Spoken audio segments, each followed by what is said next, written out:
So yeah, I googled about what is love, and it showed it's an album released by an American singer Jennifer Lopez on 29th of April 2011 by Iceland Records, and like several other websites popped up.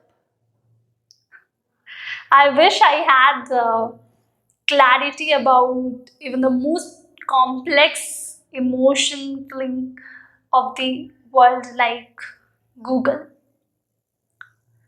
Sometimes, it takes series of heartbreaks or even an entire life for an individual to find out what is the definition of love as per them for them.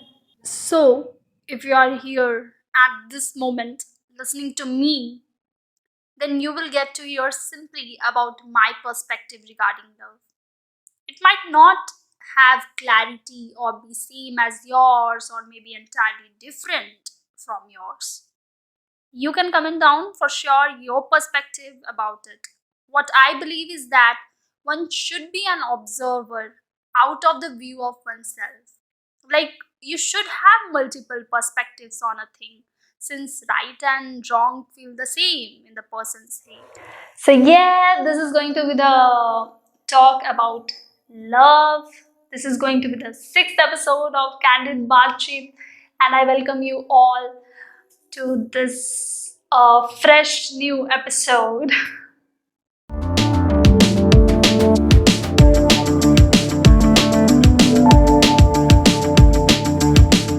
It's really hard to figure out where I need to start from exactly, but I have to do it anyways. The camera is switched on. So, on 18th of November, I posted an Instagram story asking my Instagram friends what is the definition of love for them? Like, what do they think love is for them? For them.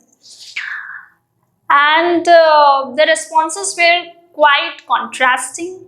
Like, few strongly believed in the concept of love, few simply compared it to lust, and few very clearly denied that no, love doesn't exist. Kya hota hai ye? Well, I clearly mentioned that in the very starting that I'm not going to, like bring a conclusion to what exactly love is. I'm here to simply discuss what is love in my perspective. So, in my opinions, in my perspective, love is not lust at all, for sure. I believe in love. I believe that love exists, and my mom reminds me of that every day. Whenever I look up to her, whenever I see her face, I believe that yeah, love exists. Whatever she does for me. So, for all those friends who don't believe in the concept of love or who don't believe in the existence of love, I really wish you get to experience it someday. Now, coming to the real deal, to define love. What is love for me? What is love in my perspective? You all must have heard of Buddha's line: when you like a flower, you just pluck it. But when you love a flower, you water it daily. Yeah, I too believe in this gardener and flower theory. For me, love is selfless help.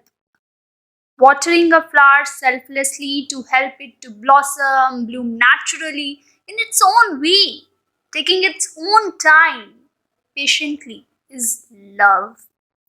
We don't demand the flower to grow as per our need. We accept the beauty of the flower which it owns naturally. We simply nurture it, protect it, and try lessening its suffering.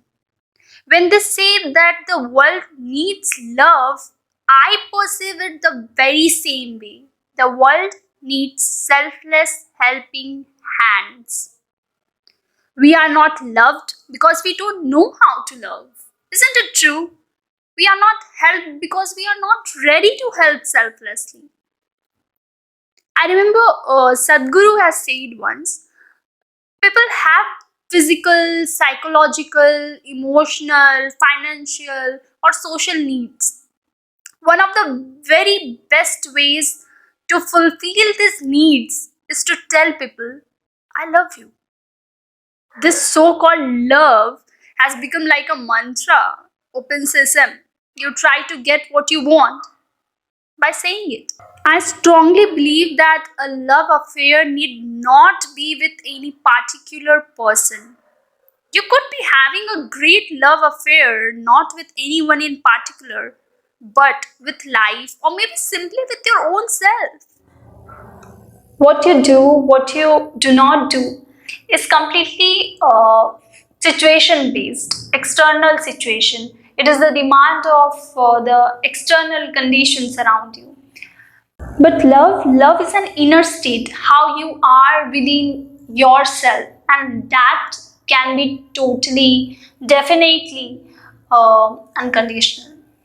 I would also like to add a story here at this moment, which was already narrated by Sadhguru, and it is a story about two generous brothers, two very wise brothers.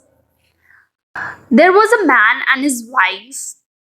In those days, the man worked the land, grew crops, and made money. And if you had boys, you could work more land. So, fortunately, they had two boys at that time. These two boys grew up into strong young men.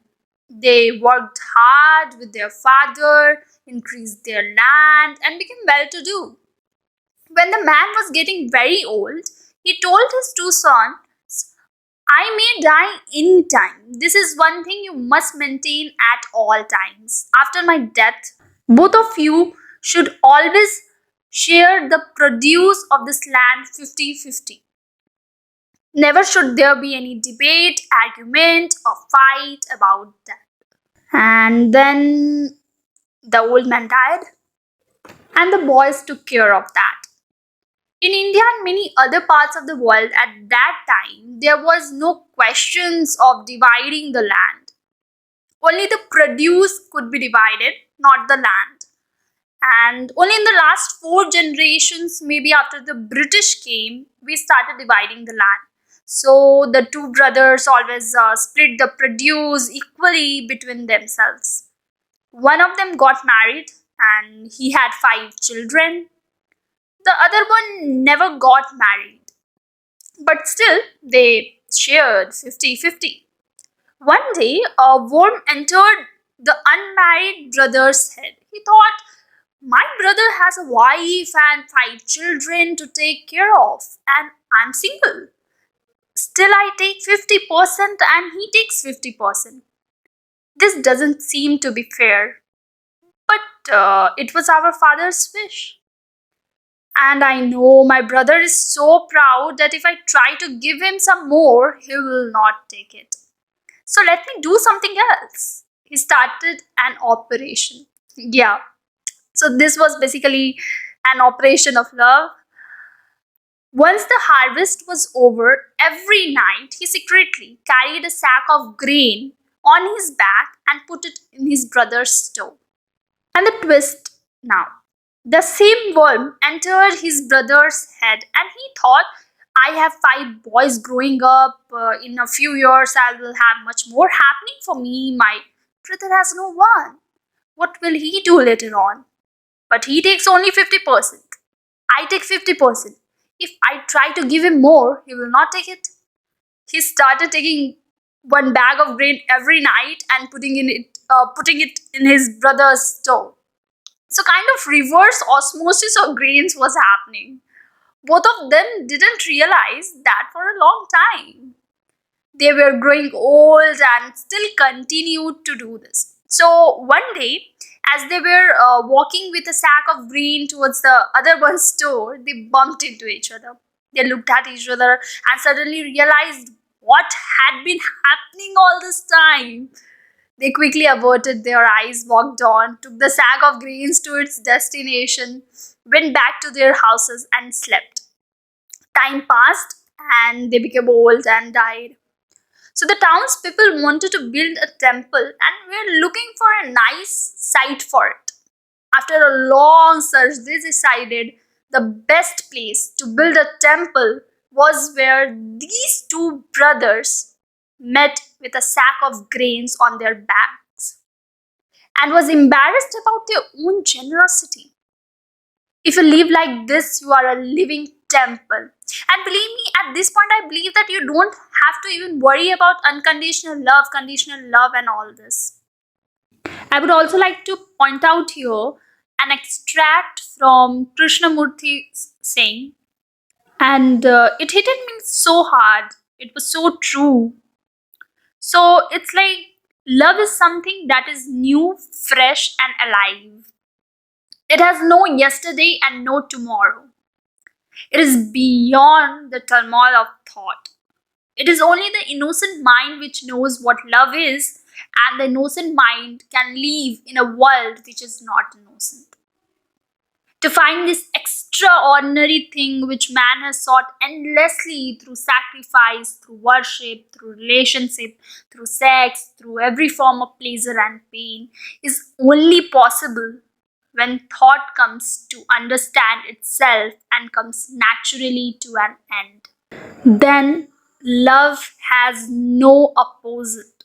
Then love has no conflict. If you don't know what to do, you do nothing. Absolutely nothing. Then inwardly you are completely silent.